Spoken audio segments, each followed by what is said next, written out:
નમસ્કાર મિત્રો, education with Jignesh ચેનલમાં તમારું સ્વાગત છે અને હું છું જિગ્નેશ. મિત્રો, 2 દિવસથી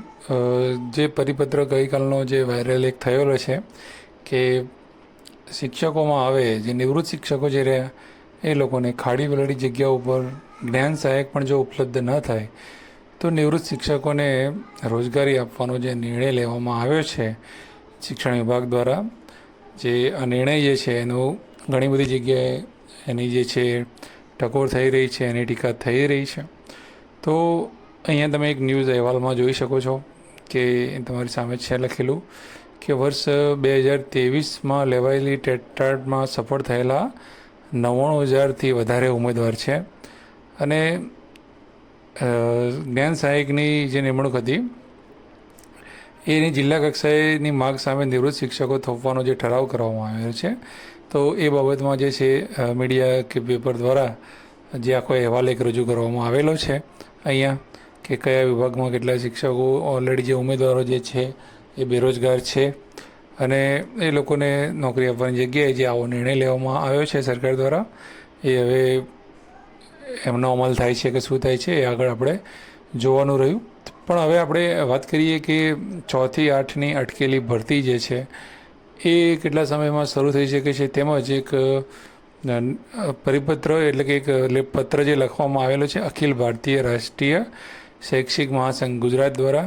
સરકારને મંત્રીશ્રીને પરિપત્ર લખવામાં આવ્યો છે પત્ર કે તમે કચ્છની સ્પેશિયલ ભરતી ચાલુ કરો. તો એની અંદર કંઈ વિગતોનો ઉલ્લેખ છે, એનો અભ્યાસ આપણે કરીશું. એના પરથી આપણને ખબર પડે છે કે 1 થી 5ની જે સ્પેશિયલ ભરતી કચ્છની જે એ શરૂ કરવાની જે છે એ માગણી જે છે સંઘ દ્વારા કરવામાં આવી છે, રાષ્ટ્રીય શૈક્ષિક સંઘ દ્વારા. તો 6 થી 8ની ગાડી જે પાટા ઉપરથી અત્યારે થોડી ઉતરી ગયેલી છે, સ્થગિત થઈ ગયેલી છે, એ પણ કેટલા સમયમાં શરૂ થઈ શકે છે કે શું છે એ બધું પણ આ પત્રની અંદર જે છે આપણને જવાબ મળી શકે છે. તો આ પત્ર આપણે વાંચીએ કે શું છે રજૂઆત. તો અહીંયા જોઈ શકો છો કે અખિલ ભારતીય રાષ્ટ્રીય શૈક્ષિક મહાસંઘ ગુજરાત જે છે એમને આ જે પત્ર જે છે 25/7 તે લખેલો છે અને માનનીય શ્રી પ્રફુલ્લભાઈ પાનસેરિયા સાહેબ શિક્ષણ મંત્રી રાજ્ય કક્ષાના જે છે એમને પત્ર લખવામાં આવ્યો છે અને પત્રમાં જણાવ્યું છે કે ધોરણ 1 થી 5ની કચ્છ જિલ્લાની સ્પેશિયલ ભરતી શરૂ કરવા બાબત જે ભારત ઉપરોક્ત વિષયના અનુસંધાનમાં આપ સાહેબશ્રીને જણાવવાનું કે ગુજરાત સરકારના પ્રાથમિક શિક્ષણ વિભાગ દ્વારા પ્રાથમિક શિક્ષણ નિયામક શ્રીની કચેરી દ્વારા પ્રાથમિક અને ઉચ્ચતર પ્રાથમિક શિક્ષકોની ભરતીની પ્રક્રિયા શરૂ છે. ધોરણ 1 થી 5ની રેગ્યુલર ભરતી અન્વયે ગુજરાતના તમામ જિલ્લાઓમાં વિદ્યા સહાયકોની નિમણૂક હુકમો આપવાની પ્રક્રિયા પૂર્ણ કરવામાં આવેલ છે. એટલે કે જે સામાન્ય ભરતી હતી અત્યારે આપણે 5,000ની, એના જે નિમણૂક હુકમો અપાઈ ગયા છે એની વાત કરી છે પહેલાં. તો પછી લખ્યું છે કે ત્યારબાદ 23/7/25થી ધોરણ 6 થી 8ની ઉચ્ચ પ્રાથમિક વિભાગની ભરતીની કામગીરી શરૂ કરી જિલ્લા પસંદગીની કામગીરી કરવામાં આવી, પરંતુ કેટલાક ટેકનિકલ કારણો અને મુશ્કેલીઓના કારણે કોર્ટ મેટર થવાથી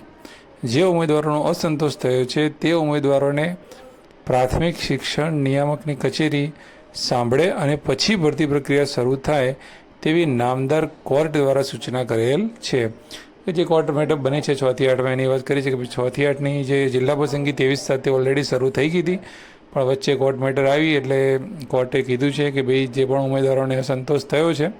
એમને એક સમિતિ બનાવી અને એમને સાંભળો, એમને શું છે એના પર નિર્ણય લો, પછી આગામી કામ તમે કરો. તો એ સૂચનાના અનુસંધાને પ્રાથમિક શિક્ષણ નિયામક કચેરી દ્વારા આગામી 15 થી 20 દિવસ આ કામગીરી કરશે એવી ધારણા છે, એવો અમારો અંદાજ છે. એટલે જે પણ રાષ્ટ્રીય શૈક્ષિક મહાસંઘ જે છે એ લોકોનો અંદાજ એવો છે કે આ કામગીરી કરવામાં આશરે 15 થી 20 દિવસ તો લાગી શકે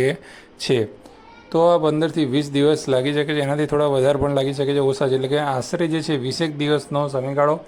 6 થી 8ની આ પ્રક્રિયા જે છે એની અંદર કરતાં લાગી શકે છે અને ફરી એના પછી જ પુનઃ જિલ્લા પસંદગી છે એ શરૂ થઈ શકે છે, એ પહેલાં શરૂ થઈ શકતી નથી. તો આની અંદર જે 6 થી 8ના મિત્રો જે છે મેસેજ કરે છે કે અમારું ફરીથી ક્યારે શરૂ થશે, એમનો પણ જવાબ આની અંદર થોડો આપણને મળી જાય છે કે અનુભવી લોકો જે છે શિક્ષકો એમના દ્વારા જે આ લખવામાં આવતો હોય છે પત્ર, તો એમને લાગે છે કે આટલા દિવસ જે છે અંદાજ એમની ધારણા એવી છે. હવે આમની આગળ માગણી શું કરી છે એમણે કે તેથી અમારી માગણી છે કે કચ્છ જિલ્લામાં રાજ્ય સરકારના સરાહનીય પ્રયાસોથી ધોરણ 1થી 5ની ભરતી માટેની પણ જાહેરાત આવેલ છે અને તેની અરજી અને મેરિટ ગણતરી અને તેને લગતી લગભગ તમામ કામગીરી પૂર્ણ થયેલ છે. તો આ લોકોને એટલું ખબર છે કે ભાઈ કચ્છમાં કેટલા ફોર્મ આવ્યા છે, એનું પ્રોવિઝનલ મેરિટ જે છે એ બધું પૂરું કરીને જે લોકોએ રાખ્યું છે એવી અહીંયા સ્પષ્ટતા કરેલી છે કે બધું જ કામગીરી તમામ કામગીરી જે છે એ પૂરી થઈ ગયેલી છે. તો અત્યારે ધોરણ 6થી 8ની ઉચ્ચતર પ્રાથમિક વિભાગની ભરતી પ્રક્રિયા અટકી છે. તે સમય દરમિયાન જો કચ્છ જિલ્લાની ધોરણ 1થી 5ની સ્પેશિયલ ભરતી માટેની કામગીરી શરૂ કરવામાં આવે તો આ વચ્ચેના સમયનો સદુપયોગ થાય અને કચ્છ જિલ્લાની આંતરિયાળ વિસ્તારની પ્રાથમિક શાળાઓમાં જ્યાં ધોરણ 1થી 5માં શિક્ષકોની ખૂબ જ અછત છે તે અછત પૂર્ણ થાય અને વિદ્યાર્થીઓને શૈક્ષણિક કાર્યનો લાભ મળી શકે. તો એવું કહેવામાં કીધું છે કે ભાઈ આ જે 15-20 દિવસ કે 25 દિવસ જે 6થી 8નું ફરીથી ચાલુ કરવામાં જે લાગવાના છે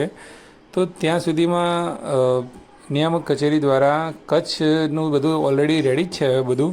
તો કચ્છમાં જે છે શિક્ષકોને સીધી નિમણૂકો જે આપવાની છે મેરિટ પ્રમાણે બોલાવીને, તો એ પ્રક્રિયા જે છે એ 1થી 5ની આ જ સમયગાળાની અંદર કરી દેવામાં આવે એવી રજૂઆત કરી છે કે સમયનો સદુપયોગ થઈ જાય અને પાછળથી જે છે ખાલી 6થી 8નું જ બાકી રહે તો 1થી 5 કચ્છનું થઈ જાય. પછી આ જે પુનઃ જિલ્લા પસંદગી 6થી 8ની શરૂ થાય ત્યાં સુધીમાં અને પછી પાછળ સૌથી છેલ્લે 6થી 8 કચ્છની પ્રક્રિયા થાય. અને આગળ લખ્યું છે કે શિક્ષણની ગુણવત્તા સુધરી શકે છે, જે બાબતે ધ્યાને લઈ કચ્છ જિલ્લાની ધોરણ 1થી 5ની ભરતી પ્રક્રિયા શરૂ કરવામાં આવે તેવી અખિલ ભારતીય રાષ્ટ્રીય શૈક્ષિક મહાસંઘ ગુજરાતની આગ્રહભરી વિનંતી છે. આભાર સર. મિતેશભાઈ ભટ્ટ અધ્યક્ષ છે અને પરેશકુમાર મહામંત્રી છે. તો બંને મતલબ કે જે છે સંઘને રજૂઆત સારી એવી કરી છે. તો હવે બની શકે છે કે કચ્છની ભરતી જે છે 1થી 5ની, કારણ કે 6થી 8માં તો પ્રશ્ન જે આની અંદર જે છે એનો જ પ્રશ્ન કચ્છની ભરતીમાં પણ છે, એટલે 6થી 8નું તો જોડે સ્ટાર્ટ ના કરી શકે, પણ બની શકે જો કરવું હોય તો 1થી 5 કચ્છનું પહેલાં પતાવી શકે છે. તો સારો એવો જે અમને પત્ર લખ્યો છે સરકારને, અને એ લોકો જો ખરેખર સમય બગાડવા ના માગતા હોય અને બાળકોનું, શિક્ષકોનું, બધાનું જો વિચારતા હોય તો સરકાર દ્વારા ઝડપથી કચ્છની ભરતી શરૂ કરવામાં આવે એવી આપણે બધા જ આશા રાખીએ છીએ, જેથી કરીને બેરોજગાર યુવાનો જે રાહ જોઈને બેસી રહ્યા છે, જે રહી ગયા છે સામાન્ય ભરતીમાં, એ લોકોને પણ જે છે એમનો લાભ મળી જાય. તો આ બધી માહિતી તમને આપવાની. વિડીયો સારો લાગ્યો હોય તો લાઇક જરૂરથી કરજો, શેર કરવાનું ભૂલતા નહીં મિત્રોના, અને નવા વિડીયોમાં આપણે ફરીથી મળીશું. જય હિન્દ, જય ભારત. Thank you.